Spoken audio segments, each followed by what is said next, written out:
नमस्कार किसान साथियों, कैसे हैं आप। उम्मीद करता हूं बहुत ही बढ़िया होंगे। किसान साथियों, आज की वीडियो में हम बात करेंगे गर्मी में मूंग की सफल खेती के बारे में।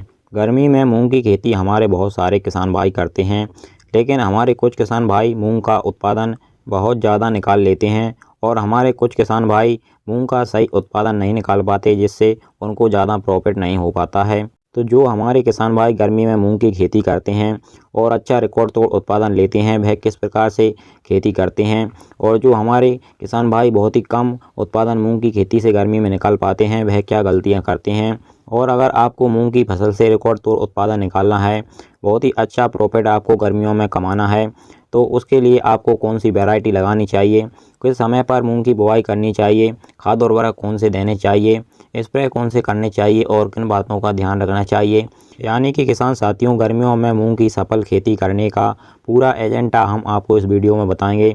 तो वीडियो को शुरू से लेकर एंड तक पूरा ज़रूर देखिएगा। और अगर आपने अभी तक हमारे चैनल को सब्सक्राइब नहीं किया हुआ है तो चैनल को सब्सक्राइब कर लीजिए, वीडियो को लाइक कर दीजिए और ज़्यादा से ज़्यादा हमारे सभी किसान दोस्तों के साथ इस वीडियो को शेयर भी करिएगा।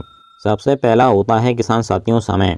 जो हमारे किसान भाई अच्छा उत्पादन मूंग की फसल से लेते हैं, वह मूंग की अगेती बुवाई करते हैं, यानी कि आपको अगर मूंग की खेती से गर्मियों के सीज़न में अच्छा प्रॉफिट कमाना है, रिकॉर्ड तोड़ उत्पादन लेना है, तो आपको मूंग की जल्दी बुवाई करनी पड़ेगी। मूंग की बुवाई जल्दी करने के लिए हमारे किसान भाई क्या करते हैं, जितने क्षेत्र में जितनी भूमि में उनको मूंग लगानी है वह उसको खाली छोड़ देते हैं, उसमें रबी फसल की बुवाई नहीं करते हैं, या फिर ऐसी फसल की बुवाई करते हैं जो जल्दी पक जाए, जल्दी खेत खाली हो जाए। मूंग की बुवाई के अगेती समय की बात करें तो आपको मार्च के महीने में मूंग की बुवाई कर देनी चाहिए। वैसे तो हमारे किसान भाई अप्रैल के पूरे महीने तक मूंग की बुवाई करते हैं, लेकिन अगर आप ज़्यादा लेट मूंग की बुवाई करते हैं तो ऐसे में अगर आपके क्षेत्र में जो मानसून है वह जल्दी आ जाता है, तो ऐसे में आपकी फसल खराब होने का डर रहता है। इसके बाद में बात आती है खेत की तैयारी की।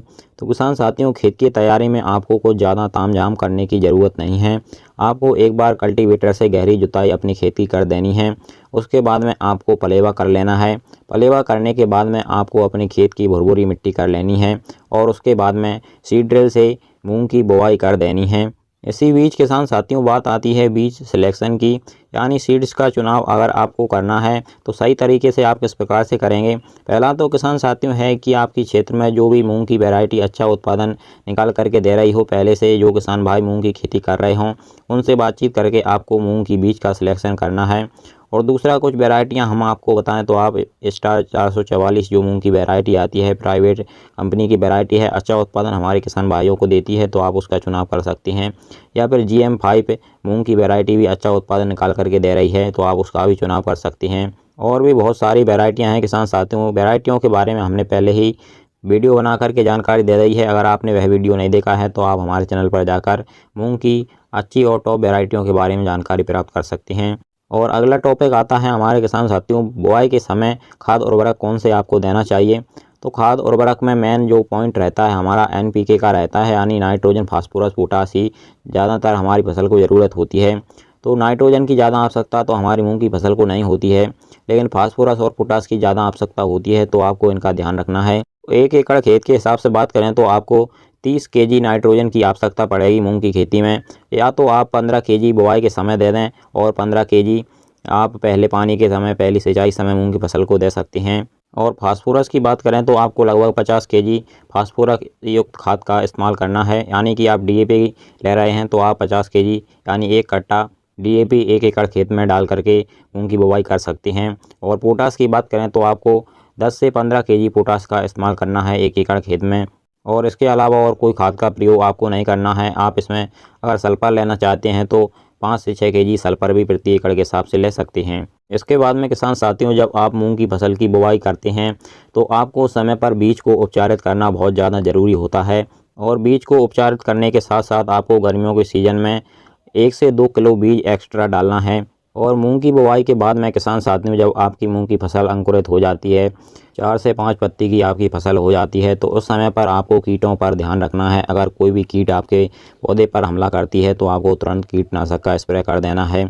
और गर्मियों के सीज़न में ज़्यादातर मूंग की फसल में सिंचाई की आवश्यकता होती है, तो समय समय पर आप मूंग की फसल में सिंचाई करते रहना है। अगर आपके फसल में खरपतवार उगते हैं तो आपको निदाई गुड़ाई करवा देनी है, या फिर आप खरपतवार नाशी दवा का भी प्रयोग कर सकते हैं। और किसान साथियों, पहला स्प्रे जब आपको करना होता है मूंग की फसल में, तो आप NPK 19-19-19 का स्प्रे करिएगा। जब आपकी मूंग की फसल 20 दिन की हो जाए, 20 से 22 दिन की हो जाए, तो उस समय पर आप एक स्प्रे NPK 19-19-19 का करिएगा, जिसमें नाइट्रोजन, फास्फोरस, पोटास तीनों की पूर्ति आपकी मूंग की फसल में हो जाएगी। इसके बाद में जब आपकी मूंग की फसल में फल फूल आ रहे हों, तो उस समय पर एक आप फल फूल बढ़ाने वाले टॉनिक का स्प्रे कर सकते हैं। और जैसा कि हमने बताया किसान साथियों, कीट एवं रोगों का ध्यान आप अपनी मूंग की फसल पर रखिएगा। जब भी आपकी फसल में कीट एवं रोगों का प्रभाव देखने को मिले, तो तुरंत आपको उसका स्प्रे करते रहना है।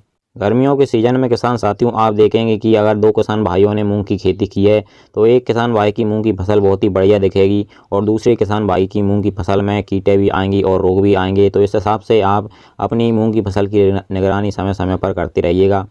किसान साथियों, इसी प्रकार से हम आपको आगे भी आपकी सही फसलों की सही और समय पर जानकारी हमेशा ही देते रहेंगे। इसके लिए आप हमारे चैनल को सब्सक्राइब करके जरूर रखिएगा। चलिए फिर मिलते हैं इसी प्रकार की एक और नई जानकारी के साथ अगली वीडियो में।